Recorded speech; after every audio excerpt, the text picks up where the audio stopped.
नाव गोमटेश्वर अप्पासाहेब पाटील, राणा हिंगणगाव, तालुका उटेमका, जिल्हा सांगली. माझ्या ऊसाची अवस्था अशी होती की 2 महिन्यापाठीमागं अतिवृष्टी झाल्यामुळं ह्या प्लॉटमध्ये पाणी उभारलेलं आणि ऊस यायची का नाही याची शंका होती आणि त्याच्यात आम्हाला साहेबांचं मार्गदर्शन मिळालं. त्या दृष्टीनं मी एक आळवणी आणि 2 फवारणी घेतल्यात. त्यावर माझा हा असा ऊस आलेला आहे.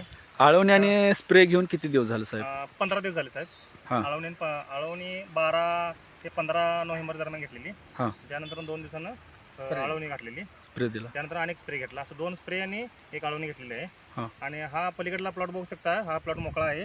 त्या प्लॉटमध्ये ऊस होता, जळालेला ऊस होता. म्हणजे 28 ऑक्टोबरला ऊस जळालेला. त्यानंतर ही कडेची सरी आहे, ही कडेची सरी आहे ती पूर्ण जळालेली, त्यात काहीच नव्हतं. तरी ह्याला एवढं आपटे घेतलेलं आहे ऊसानं.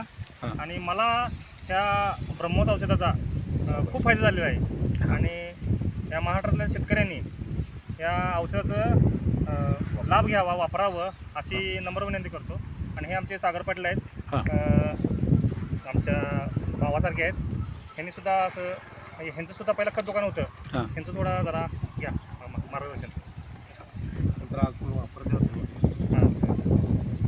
हे आहे ते पवार साहेब आहेत, ते आहे ते सागर आहेत. ब्रह्मोस वापरून तुम्ही समाधानी आहे का साहेब? 1 नंबर समाधान आहे, खूप रिझल्ट चांगला आहे. आणि प्रत्येक शेतकऱ्यानं रसायन वापरण्यापेक्षा त्या ब्रह्मोसच्या जे सेंद्रिय जे आहे ह्याच्यावर जरा भर द्यावा. जमिनीची सुपीकता म्हणा, जमिनीचा कस म्हणा, हे चांगलं काम करतं. आणि मला तर 100% खात्री आहे की ब्रह्मोस हा शेतकऱ्याचं ब्रह्मास्त्र आहे. आणि बऱ्यापैकी शेतकऱ्यांनी याचा जास्तीत जास्त वापर करावा, हे नम्र विनंती. ठीक आहे.